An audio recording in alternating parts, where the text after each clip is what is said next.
Assalamualaikum warahmatullahi wabarakatuh. Kami dari kelompok 7 akan mempresentasikan materi tentang iman adanya alam dan makhluk gaib. Kelompok kami terdiri dari Rahmalia Anitasari NIM 016, Oktavia Kurniawati NIM 021, dan Yuditya Andramaini NIM 023. Kita akan membahas mengenai yang pertama, pengertian akidah ruhuniyah, yang kedua, urgensi keimanan pada alam dan makhluk gaib, yang ketiga, macam-macam makhluk gaib, dan yang keempat, implementasi keimanan kepada makhluk gaib. Baik, saya akan menjelaskan bab 1, yaitu tentang pengertian akidah ruhuniyah. Kata akidah diambil dari kata al-aqdu, yaitu al-rob atau ikatan, al-ibrom atau pengesahan, al-ihram atau penguatan, dan atawasuk atau menjadi kokoh kuat, atawasuk yaitu pengokohan, dan al-isbatu yaitu penetapan.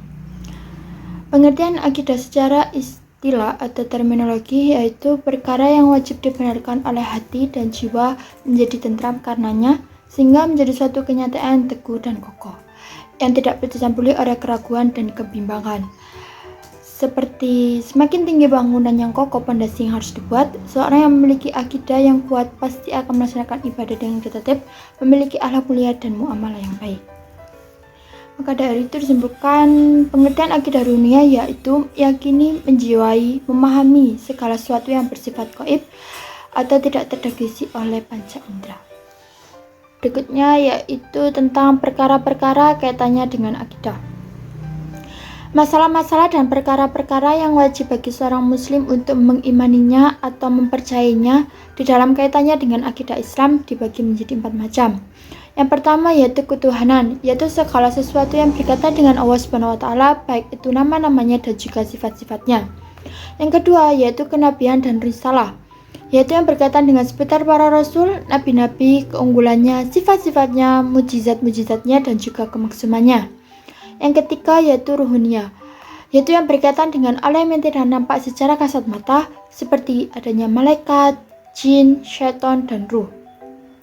Yang terakhir yaitu keempat, samiyat, yaitu berita-berita dari alam gaib yang tidak ada yang mengetahuinya kecuali Allah, yang disebut di dalam Al-Quran dan Sunnah Nabi.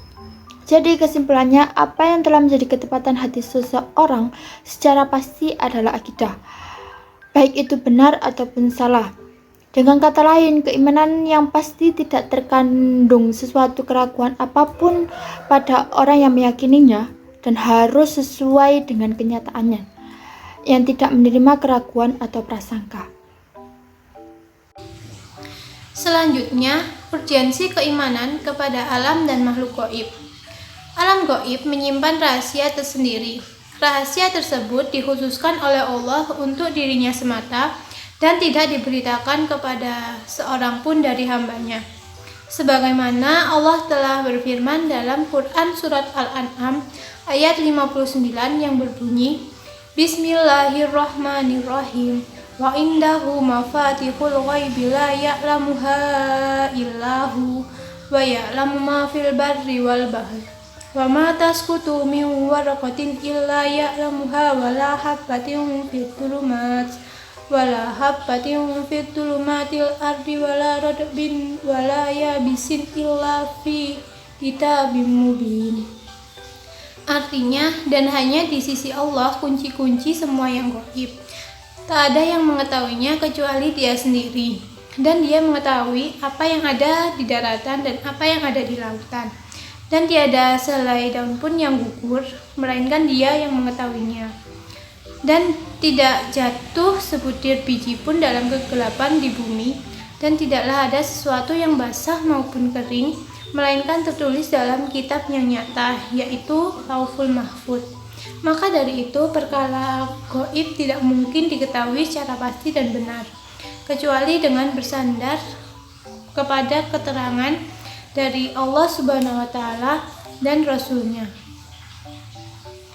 Selanjutnya, makna keimanan menurut Abdurrahman Al-Nahlawi. Adapun makna keimanan menurut Abdurrahman Al-Nahlawi yaitu yang pertama, keimanan seseorang kepada sesuatu dibuktikan dengan pengakuan bahwa sesuatu itu adalah kebenaran dan keyakinan. Yang kedua, jika keimanan telah kuat, segala bentuk perilaku orang tersebut akan didasarkan pada pikiran-pikiran yang telah dibenarkannya dan hatinya pun akan menjadi tentram. Yang ketiga, keimanan yang mengandung pembenaran dan keyakinan kadang mengalami penyimpangan. Yang keempat, melalui ketundukan perilaku, pola hidup, dan hubungan antar individu yang didasarkan pada keimanan, kehidupan individu dan masyarakat akan berjalan secara teratur dan terarah. Berikutnya yaitu tentang bab macam-macam makhluk gaib. Allah membedakan atas alam gaib seperti Allah, malaikat, jin, syurga, dan neraka, dan alam tampak. Allah yang paling mengetahui kedua alam tersebut. Alam gaib yang diciptakan oleh Allah merupakan ujian bagi manusia selama ia hidup di dunia. Manusia diuji apakah ketika di dunia dia beriman kepada Allah, hari akhir, surga, neraka, pahala, akhirat, dan sebagainya. Yang mana semuanya itu tidak tampak, ataukah dia mengingkarinya. Berikut ini yang pertama yaitu malaikat. Secara etimologi atau lugawi, kata malaikat yang dalam bahasa Indonesia disebut malaikat adalah bentuk jamak dari kata malak, berasal dari masdar al-aluka yang berarti arisalah atau misi san. Yang membawa misi disebut ar-rasul atau utusan. Secara terminologi atau istilah, malaikat adalah makhluk gaib yang diciptakan oleh Allah Subhanahu wa Ta'ala dari cahaya atau nur dengan wujud dan sifat tertentu. Tentang pencipta malaikat, Rasulullah SAW menginformasikan bahwa malaikat diciptakan dari cahaya atau nur berbeda dengan jin yang diciptakan dari api. Setelah itu yang nomor 2 adalah jin. Jin dan manusia adalah dua makhluk Allah yang dibebani dengan syariat agama sehingga dikenal pahala dan siksa. Semua jin bisa meninggal dunia kecuali iblis dan keturunannya yang ditaklukkan kematiannya sampai akhir kiamat.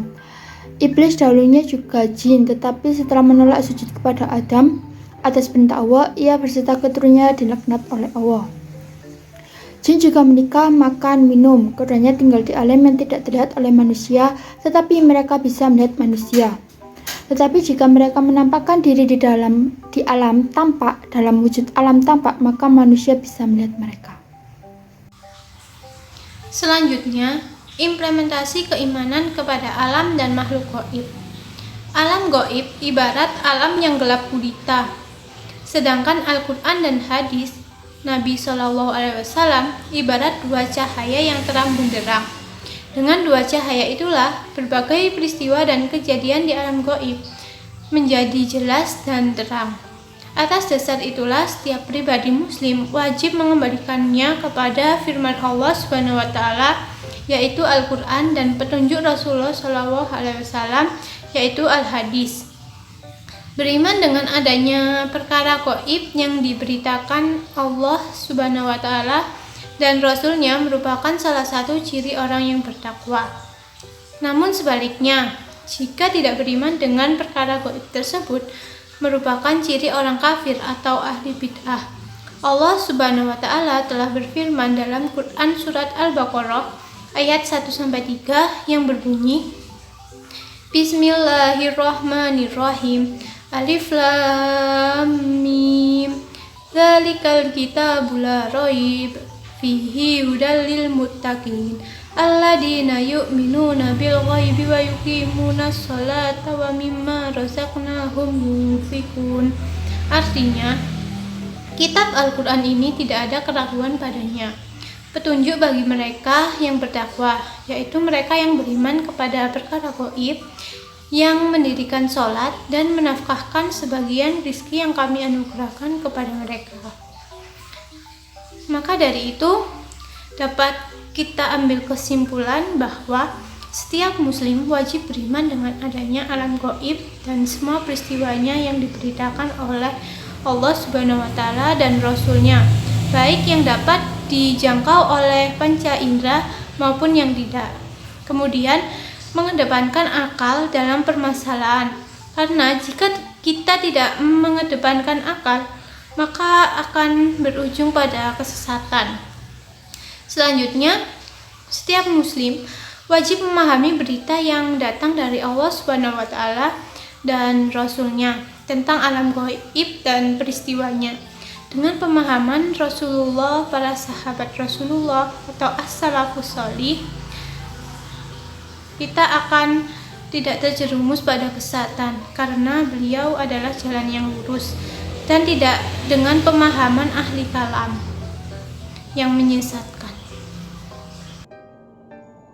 Kesimpulan dari materi ini adalah iman merupakan sesuatu yang kita percayai atau kita yakini dalam hati dan diucapkan atau diikrarkan dengan lisan dan diwujudkan dalam bentuk amal perbuatan dengan anggota tubuh. Rukun iman yang keenam haruslah kita percayai keberadaannya. Beriman kepada makhluk gaib merupakan rukun iman yang keenam, yang artinya kita mempercayai dan meyakini bahwa segala sesuatu yang gaib atau yang tidak bisa kita lihat dengan kasat mata itu benar adanya. Urgensi keimanan terhadap alam dan makhluk gaib sangatlah tinggi, mengingat sebagai penanda kekuasaan Allah Subhanahu wa Ta'ala, sehingga pengetahuan mengenai hal tersebut harus diimplementasikan dalam keseharian kita. Demikianlah presentasi yang dapat kami sampaikan. Apabila ada kurang lebihnya, kami mohon maaf. Sekian, wassalamualaikum warahmatullahi wabarakatuh.